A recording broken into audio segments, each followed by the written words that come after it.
We're going to spend the next hour or so engaged in song and dance with a special conversation between the 3 of the 5 wise siblings representing everybody, Tova and Rav Mordechai and Rav Avi. As you will soon hear, the Sefer Torah was saved out of the flames of the Shoah by Rabbi Moshe Weiss, Zichron Livracha.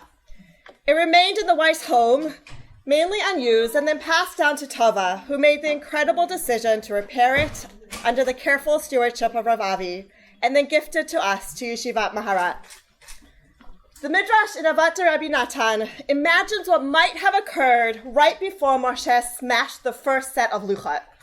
Moshe realized that this particular iteration of the Torah could not survive.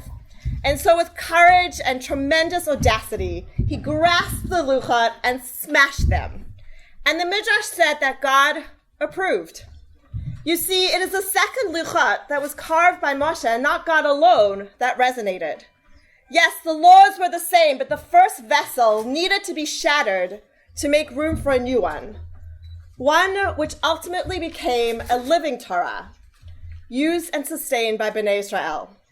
Tova, you too had the courage and audacity to take a broken Torah and give it new life. The Shoah marked a time of terrible destruction for the Jewish people, yet thanks to people like your dad, like your Abba, Torah, and literally the Sefer Torah were not lost. Out of the brokenness, you, Tova, grasped this Torah and gave it a second chance, and we're going to unveil the Torah very soon. And we, the students at Maharat, feel the responsibility of remembering from where it came and then using it to help create a world where the story of the Jewish people continues and where women's voices are central to the story of Torah.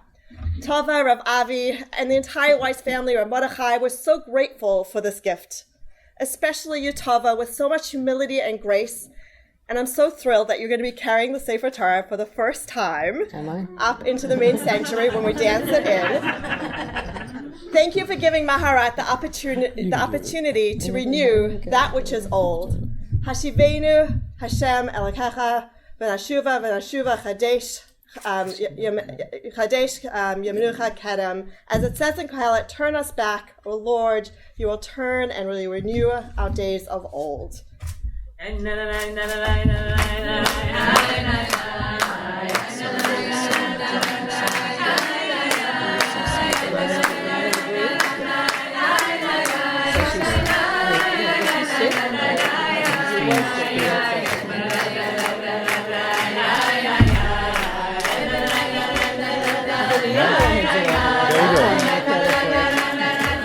Sarah, he did all the work. It was his idea. I'm telling you. Both of you keep getting credit to each other. I don't know what to do. It was really his idea. When he went through the Sefer and he followed it. He did all the work. It's just with my Torah. Just because of the way it's all. You guys saw the question. I don't have an idea. Well, you had some questions.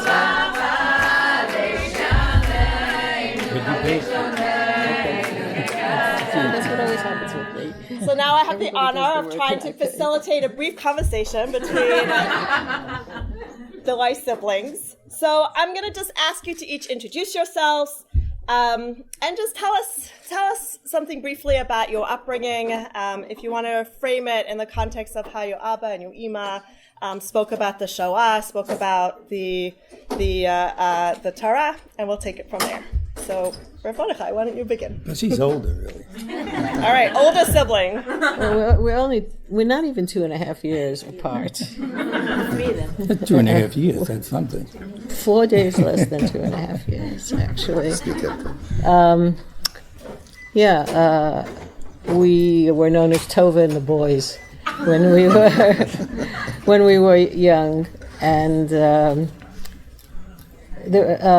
we grew up together. In our family, there are 5 siblings, and we were the first 3. Then there was a gap, and there are 2 others not here today. Our sister Sarah, who lives in Spain, and our brother Davi, we call him David, who lives in Toronto, who are also part of this gift of the Torah. Torah belonged to all of us, and all of us together decided that we couldn't think of a better place to give it than Yeshivat Maharat. And I don't like to correct you, Sarah, because you're not correctable, not by nature, but because you don't make mistakes. But it was Avi's idea, and it was Avi was the one who suggested it when I had the Torah, because I said, "What am I going to do with this Torah?" And Avi said, "Did you think about giving it to Maharat?" And I said, "Let me think about this." And the next day I said, "Yes, brilliant. Let's do that." And then he was the one who undertook all the work of. Because it was a severely damaged Torah. The Torah is 150 years old, put together from 3 Torahs in a community that probably held on to it. And I just was speaking to Bernie Horowitz, who had the experience of hitting one of the places in the laning where he came upon a new section, and the scroll is higher, the paper's not. It's just an amazingly old Torah in a community that cherished it and kept keeping it alive by taking whole parts and getting a new Sefer and putting it together. And all this we learned from the Sefer that Avi found, who worked very hard on it, loved the Torah. And then we gave it over to you. And you've been using it already, haven't you? We have been. Yeah. You'll see pictures throughout of students lifting it up, of 5th and 6th grades, girls lifting it up, and I'm going to mention that as well upstairs. Yeah, but we have to give the old man some credit. What did you do, Maury? I'm just here honoring my brother and sister. Okay. Actually, there were 3 Sefer Torah. Speak loud. Actually, there were 3 Sefer Torah that my father had in his home in Yerushalayim. And when he was niftar, he gave one to, he didn't give it. We had sort of a goro at the end. And I received one, and Tova received one, and my brother Avi received one. But there was one Sefer Torah that was actually saved from the Shoah. And my father tells the story that he came to this woman who initially denied that she had any Sefer Torah, but after a while she got him in the secret and took him to the backyard, and there were literally tens of Sefer Torah that she had buried. And my father at that time tried to buy the Sefer Torah. He did, and he took it out of where was it? Szczecin. Szczecin In Poland, Galicia. And he kept it with him for many years. Okay. What is also interesting is that many people look back at the Shoah during those very difficult years, and they claim that the Jewish people living in the United States didn't know anything about it. There's very, very little information. And we have, when my father, when each and every one of us was born 30 years ago, we my father wrote in a special chumash. In Hertz chumash, he wrote something about the birth. And in each time when Tova was born, he wrote that it was 1942, and the Shoah was ongoing, and he writes that 2 million Jews have already been killed, been slaughtered. And when my brother was born, he wrote that there are 4 million Jews or something like that who are being killed, and he knew about it. Yeah. And the Jewish people also knew about it at that time. So the world knew. The world knew about it. So the question that they didn't know was really not an issue. We knew about it, and unfortunately, maybe we didn't do as much as we should have at that time.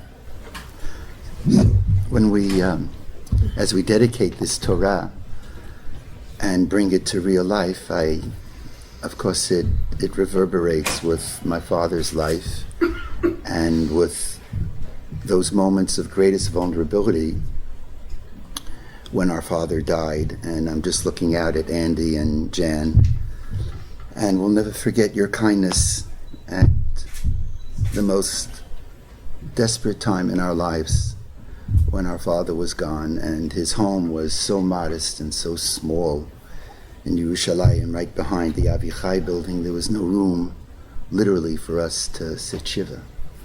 And Ariel's parents were kind enough to open up their apartment, which was just across the courtyard, and we're forever grateful.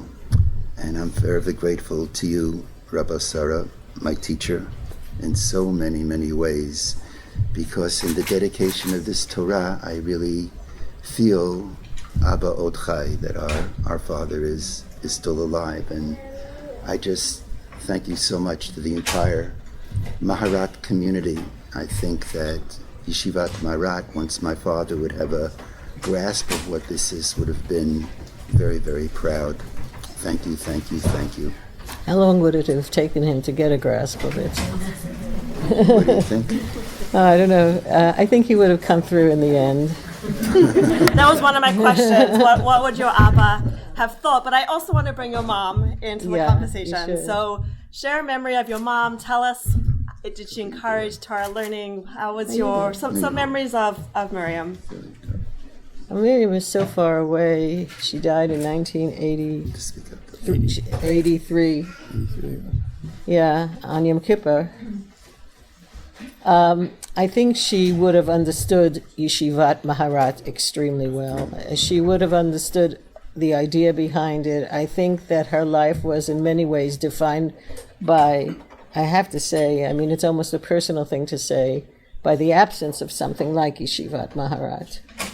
I think that her life was, she would have been a person who would have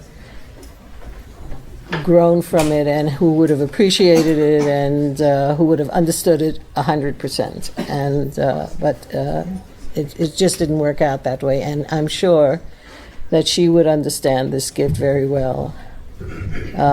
She was a very intelligent woman, always reading, just really, but died very young.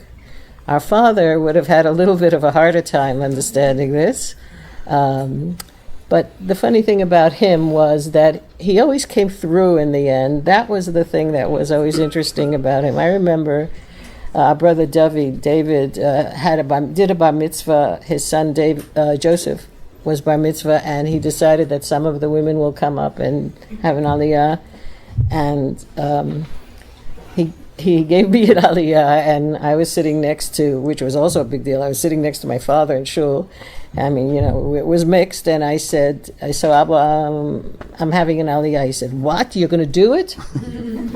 And I said, yes, I'm going to do it. And he said, oh, I don't know, you know, and he gave me that look from way, way back of disapproval and like made me worry a little bit, and not worry anymore in the sense that as I did when I was a child, but just that feeling of his not approving came up. And then I got up, it was time for my aliyah, and I went up, and as I was going, he was saying, well, if you're doing it, just sing it out.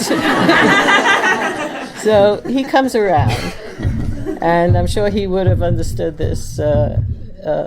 So I'm not sure. You're not sure? No. Why? Because you don't understand it? No. No, because I remember that when Abu dedicated the Sefer Torah, which I have now, to Tzur Hadassah, right, and which is being used in Tzur Hadassah today, that in the Hachnassat Sefer Torah, which they went under the chuppah, he stopped the entire procession, in the middle of the procession, and he said to Levi, my son-in-law, he said, Levi, why aren't the women holding the Sefer Torah? And he gave his Sefer Torah, that Sefer Torah which he dedicated, so he's completely destroyed. And he gave the Sefer Torah to a woman, and the woman held it and brought amazing. it into the. How so I'm old not was so he sure. at the time? He was probably in his 80s. He did his 80s very well, my friend. Better than his 40s. I think underneath it, he really appreciated it. He really did. He really loved intelligent women. I mean, he appreciated smart women who could learn. But he was also, it was very hard for him to accept certain things. Although I remember when your Yeshivat Maharat was being created, and there was a huge furor over something related with the RCA. You remember that business? Or they kicked you out or something like that. Our father in Jerusalem sat at his old computer, and he was following the blogs of these rabbis and he had the names of the rabbi who didn't like Avrami Avi, and every time they said something mean, he would give them a line, and then he would give them 4 lines and then slash and 4 lines, and there was a really he did that. And one guy one rabbi he showed me was really bad. He really didn't. He said very mean things. Yeah. So in the end, I got these papers together and I framed them and I gave them to Avi, so he has them now, a sign of his father's love. Would you have on the top of it? I said this to show you that your father loves you, something like that. And he never really made clear. It was a hard thing for him actually to stand up against the Rabbanut and all of that. It was hard for him, and it's understandably hard. I mean, why should we sort of not accept that and understand that? But in the end, he always came through. I mean, in this case, it involved someone he loved and who was being beat up. So, and always he came through. In his 80s, that he had a woman carry the Torah. Well, that was great. Yep. Yeah. Okay.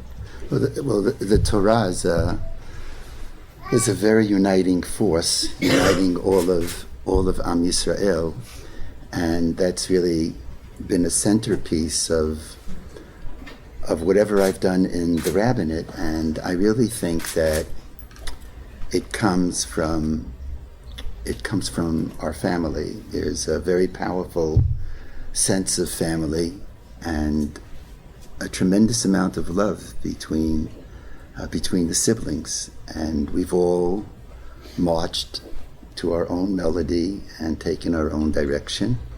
Tova, as some of you know, is one of the great fiction writers in America, great feminist, and has been a tremendous influence on my life. And Mordechai, I guess, is the most traditional of all of us, I would say. And I look up. He's the most like our father. Right. The older older I become, the more I see every week somebody comes up to me to share with me how Mordechai and Debbie is here, how someone would come up to tell me how when Mordechai led a school in Atlantic City for 30 years, how he touched their lives. Quick story, I give out these little fuzzies that says Ravabi thinks I'm great. I wasn't sure I should do it because it was a little different. And in 2006, the Second Lebanon War, I was visiting troops, and there was a tankist, and he was exhausted, tar all over his face. And we started talking and playing geography, and he said, "Oh, your brother is Mordechai Weiss?" And he put his hand into his pocket, and he took out his fuzzy. And right then I made a decision. I'm giving out fuzzies. There's a little bit of a postscript to the story that Morty came to the shul and he saw I was giving out fuzzies to everyone, and he said, "That's not the way you give out fuzzies. You have to give it out to the best." And I said, "Well, you were the headmaster of a school. You give it out to the best student. But no, they have to if you're earn a rabbi, they have to earn it." That's right. But when you're a rabbi, everyone earns it. Everybody gets it. And then we have a sister, Sari, who is a deeply, profoundly spiritual person who is in many ways still living in the 60s, part of the Rainbow Coalition and living in Spain, and she's marched her own beat. And a brother Mordechai who has smicha from Davi, who has smicha from Yeshiva University and is now a traditional egal living in Toronto and very successful organizational industrial psychologist. So we're all very, very different. And in the end, I saw something that Abba wrote. I think he was interviewed by Yafa. Right. What did he say? You read it. What do you? Yafa is Mordechai's daughter. He was being interviewed, and Yafa asked him. Speak up. Yafa asked him what does he want to leave? What lessons does he want to leave for his children? And I think he said that no matter what differences we have in terms of dat, in terms of politics. We should always be a family. We should always have love for each other. That's the most important thing. In fact, when we sit together, I mean, there's a tremendous amount of love between all of us, between all five of us. We have certain rules that we have when we sit down at a meal. And the first rule is there's no politics. The second rule is we never talk about religion.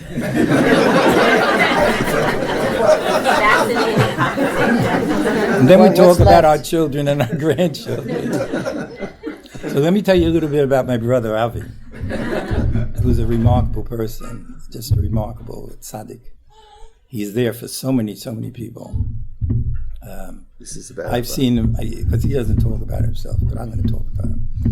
He is, everything that he does really from his heart.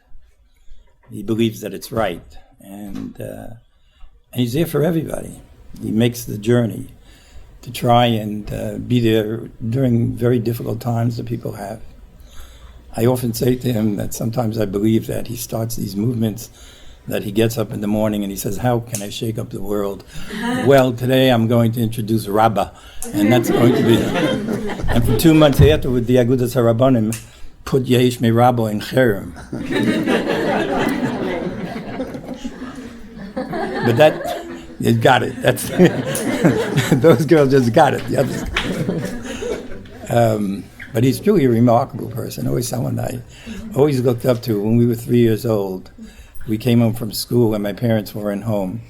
And I'm younger than my brother by a little bit. And I went out to search for my parents, and I crossed a very dangerous street. And my mother and father came home, and he was sitting on the stoop. And he was crying, and they said, what's wrong? And he said, I lost my brother. I lost my brother.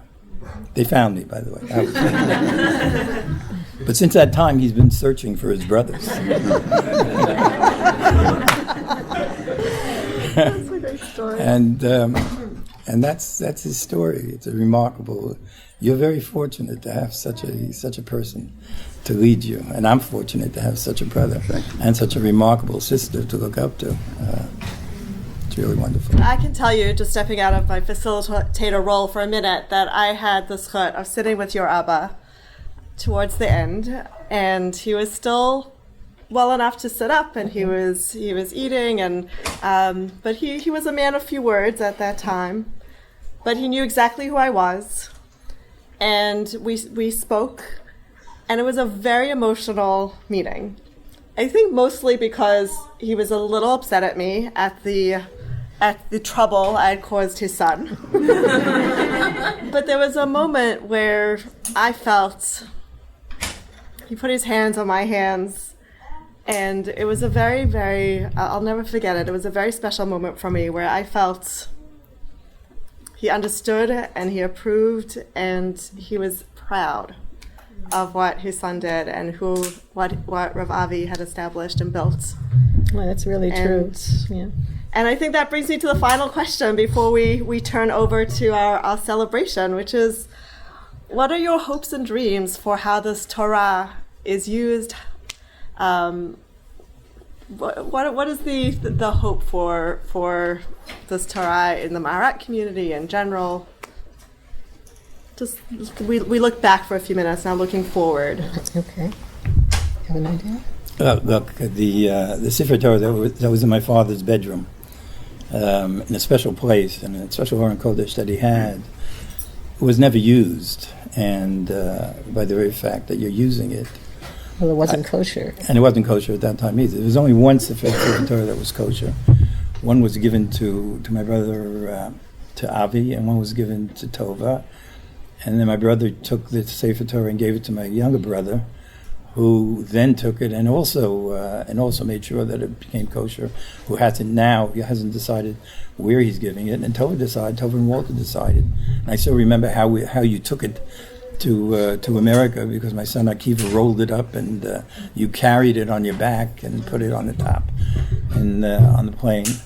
So the very fact that it's being used and you resurrected the Sefer Torah, which was not being used for so many years, is a wonderful zchut that you have. And I think my father would be very proud. I know my mother would be very proud. I think it's I think it's wonderful. I think, unfortunately, in our society today, we traditional Jews and rabbis get very upset that women are getting so involved in learning Torah and learning Gemara. I've met women who know Shas back and forth, who I stand every time I see them.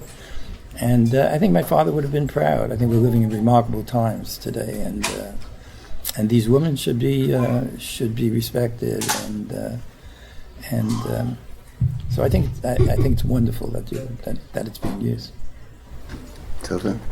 I just see this Torah as a Torah with a deep history, and because the decision was made to give it to Maharat, a deep future, because this is where the future is, as far as I'm concerned, and where it should be, and where it always should have been. And I was in the first generations of when girls would go to school, ivrit be'ivrit and the whole business, but then, bang, when it came time to study Gemara, they divided the boys from the girls. Some of you might remember it, Blue. Others might remember it. It's so different now. It's so much better. I cannot even begin to think of the damage it did to many of these women, and how many of these women were lost to us because of these affronts. And so I see it as a Torah with a very strong history and a shining future. Just a little bit off the question, because I think what we heard really speaks for itself, but I do want to share with you one principle that there's no doubt I learned this from my father, and that is that when one faces issues, it's important, much more important than following the popular agenda, is to do what's right. And that's a framework from a perspective of spiritual activism. The spiritual activist doesn't necessarily do the popular thing. You do what is the right thing. And that really, I believe, was the MO of Abba's life. He did not operate within the establishment. He operated outside, and he did great things. And in that spirit, I did want to mention that Mordechai's wife, Debbie, is here. And it's so wonderful to have you, Debbie. Debbie is also accomplished in many ways, let alone mother of 9 children and umpteen grandchildren, and a writer, a composer of music. Some of the music that we sing people don't know, but it's Debbie's Shabbos is going away. That's Debbie. I hear that all over the world, and many more. And right, we can. And I do want to mention Tova's husband, Walter, who was a great hero of mine in one of the great acts of heroism when Walter headed the United States Holocaust Memorial Museum. He was the professional head.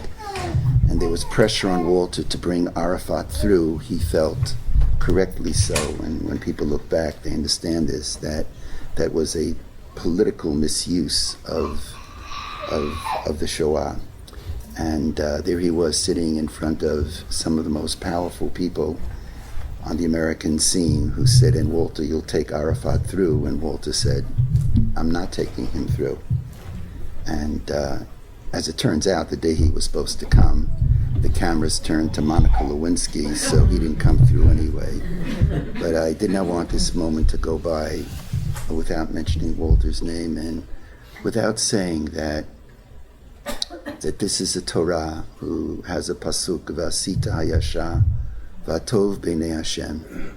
And that was my father. He did what was righteous, what was good in the eyes of the Lord, and he never deviated. He had a goal. He went for the goal.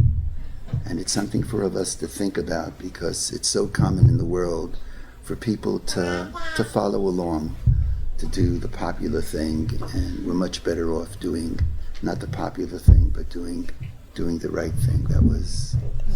That was one of Abba's greatest legacies. Thank you. And if you're mentioning the spouses, we also have to mention Toby, who makes I us also all want to mention happen. that my wife Toby is here. And our daughter and son-in-law, they're here too. So this is a family of music, and so I was wondering if you could start a nigun for us, and that's gonna lead us into taking the Torah out. We're gonna sing and dance, and then at around 6:15 we're gonna go across and have some food. We'll put the Sefer Torah back in the Aron, and then we'll dance it in officially upstairs at the beginning of the ceremony. So my father was a Bava Chassid in the beginning, and some people refer to him as the Bava Zionist. And his family was a very eclectic family. His siblings went in different directions. But one of the songs that he always sang was Shila Malot Esa Einai. And my brother Mordechai is a very, very accomplished guitarist and Baal Tfilah. So maybe Mordechai, you'll lead us in a little Esa Einai, and you'll get a sense of Abba's music. Mordechai. No, I'll do it with you if you want We'll to do it together. Well, Where's the also, guitar? Tova has a beautiful voice. We'll sing. We'll all sing. We actually used to appear together right. as a trio You never when we know were the word. kids, Wow, I'd like to see and that. and I remember we. I remember there was a Yiddish. Right. Shnaim chazim v'tag. Yeah. So We did a little Please. opera. Little Esa Einai, Morty. Which I sang. Shila Malot. Shilamanot.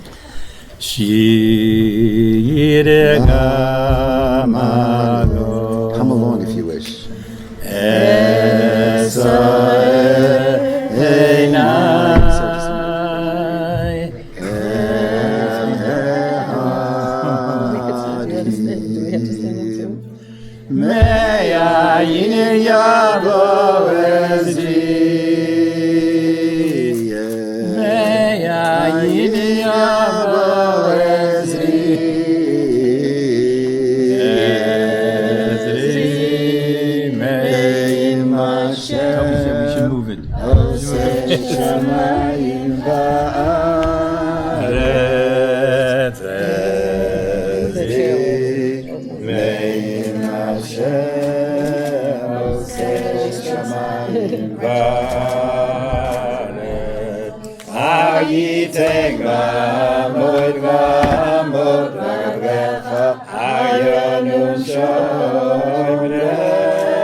Shalom.